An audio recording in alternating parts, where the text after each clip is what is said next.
কোটা সংস্কার আন্দোলন ঘিরে বিক্ষোভকারীদের উপর আইনশৃঙ্খলা রক্ষাকারী বাহিনীর বল প্রয়োগ, হতাহতের ঘটনা, নির্বিচার গ্রেপ্তার ও নির্যাতনে গভীরভাবে উদ্বেগ প্রকাশ করেছে জাতিসংঘের মানবাধিকার কমিশন।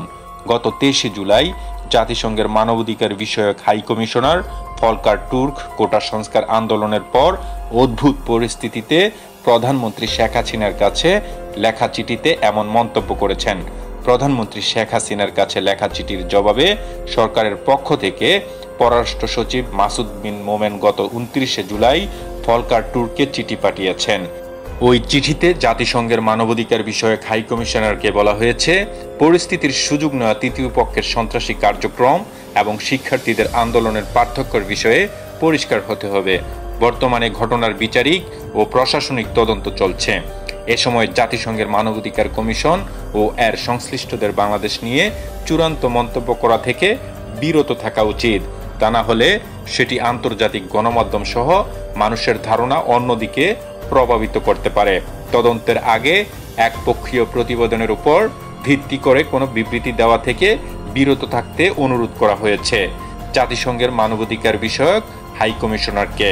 প্রধানমন্ত্রীকে লেখা চিঠিতে জাতিসংঘের মানবাধিকার বিষয়ক হাই কমিশনার ফলকার টুর্ক বলেন, প্রায় পুরোপুরি ইন্টারনেট বন্ধ, যোগাযোগ ব্যবস্থা ব্যাহত হওয়া সত্ত্বেও শিক্ষার্থীদের আন্দোলন ঘিরে মানুষের নিহত ও আহত হওয়ার একাধিক খবর পেয়েছে তার দপ্তর। প্রাপ্ত তথ্য অনুযায়ী বিক্ষোভ দমনের সময় আইনশৃঙ্খলা রক্ষাকারী বাহিনী বুলেটের ব্যবহার, নির্বিচার গ্রেপ্তার, আটক, নির্যাতন ও নিগৃহীত কারাসহ মাত্রাতিরিক্ত বল প্রয়োগ করেছে। তারা এটাও জানতে পেরেছেন যে বিক্ষোভকারীরা সরকার সংশ্লিষ্ট হিসেবে পরিচিত বিভিন্ন গোষ্ঠীর সহিংস আক্রমণের শিকার হয়েছেন। সেখানে তাদের সুরক্ষায় কোনো ব্যবস্থা ছিল না। Armed police, BGB, rapid action ব্যাটালিয়নের মতো অসামরিক বাহিনী মোতায়েন আরও ঝুঁকি তৈরি করে। তারা বিরোধী নেতাকর্মীদের গ্রেপ্তারের বিষয়ে অবগত, যা পরিস্থিতির আরও অবনতি ঘটিয়েছে। জাতিসংঘের মানবাধিকার বিষয়ক হাই কমিশনার লিখেছেন, জাতিসংঘ শান্তিরক্ষা মিশনের সর্ববৃহৎ জনবল মোতায়েনকারী দেশ হিসেবে বাংলাদেশ বিশ্ব শান্তি ও নিরাপত্তার অবিচল সমর্থক। তবে বিক্ষোভের সময় মাত্রাতিরিক্ত বল প্রয়োগ, নির্বিচারে গ্রেপ্তার এবং নির্যাতনের খবর গভীর উদ্বেগ তৈরি করেছে। ফলকার টুর্ক জনগণের আস্থা ফিরিয়ে আনতে ও জনপরিসরে সংলাপের সহায়ক পরিবেশ তৈরি করতে আইনশৃঙ্খলা রক্ষাকারী বাহিনীর সব অভিযানকে আন্তর্জাতিক মানবাধিকার মান অনুযায়ী পরিচালনার জন্য প্রধানমন্ত্রী শেখ হাসিনার প্রতি আহ্বান জানিয়েছেন। জাতিসংঘের মানবাধিকার বিষয়ক হাই কমিশনার চিঠির জবাবে পররাষ্ট্র সচিব বলেন, 3 সপ্তাহ কোটা সংস্কার নিয়ে শান্তিপূর্ণভাবে শিক্ষার্থীরা আন্দোলন করেছে। এ সময়ে সরকারের পক্ষ থেকে আন্দোলনের সমন্বয়কদের সঙ্গে যোগাযোগের প্রচেষ্টা চালানো হয়েছে এবং তাদের সর্বোচ্চ আদালতের প্রক্রিয়া শেষ হওয়ার জন্য অপেক্ষা করতে বলা হয়েছে। এ সময়ে আন্দোলনকারীরা যাতে নিরাপদ পরিবেশে আন্দোলন করতে পারে তা নিশ্চিত করেছে আইনশৃঙ্খলা রক্ষাকারী বাহিনী। পরবর্তী সময়ে এই আন্দোলন কিছু রাজনৈতিক দল, ধর্মীয় চরমপন্থী ও জনগোষ্ঠী তৃতীয় পক্ষ হিসেবে অনুপ্রবেশ করে। আর এই তৃতীয় পক্ষের নেতৃত্ব দিয়েছে বিএনপি, জামাতে ইসলামী জোট এবং তাদের ছাত্র সংগঠনগুলো। তারা ভুল তথ্য ছড়িয়ে ও উস্কানিমূলক স্লোগান দিয়ে শিক্ষার্থীদের ভুল পথে পরিচালিত করে এবং কিছু বিশ্ববিদ্যালয়ে সংঘাত ও সহিংসতার উস্কানি দেয়।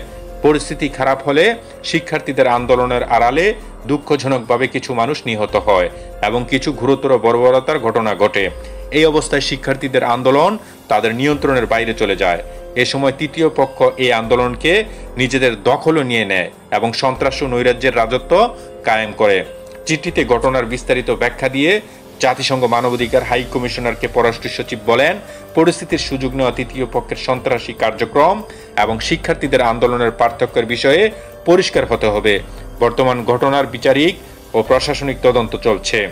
এ সময় জাতিসংঘ মানবাধিকার কমিশন এবং এর সংশ্লিষ্টদের বাংলাদেশ নিয়ে চূড়ান্ত মন্তব্য করা থেকে বিরত থাকতে অনুরোধ করা হয়েছে, যাতে আন্তর্জাতিক গণমাধ্যম সহ মানুষের ধারণা অন্যদিকে প্রভাবিত না হয়। তদন্তের আগে একপক্ষীয় প্রতিবেদনের উপর ভিত্তি করে কোনো বিবৃতি দেওয়া থেকে বিরত থাকতে অনুরোধ করেছেন। পররাষ্ট্র সচিব তার চিঠিতে কিছু স্থানীয় ও আন্তর্জাতিক সংস্থার সঙ্গে সুর মিলিয়ে স্বাধীন বিচার বিভাগ ও পেশাদার নিরাপত্তা বাহিনী নিয়ে ঢালাও মন্তব্য করা থেকে বিরত থাকতে বলেছেন। তিনি আরও বলেন, এটি দুঃখজনক হবে যদি জাতিসংঘের মানবাধিকার বিষয়ক হাই কমিশন আন্তর্জাতিকভাবে অর্থায়নকৃতদের সঙ্গে সুর মিলিয়ে বাংলাদেশের রাজনৈতিক ও সামাজিক অস্থিরতা সৃষ্টির উদ্দেশ্য নিয়ে নিরাপত্তা ও আইন শৃঙ্খলা রক্ষাকারী বাহিনীর উপর কালিমা লেপনের প্রচারণায় যোগ দেয়।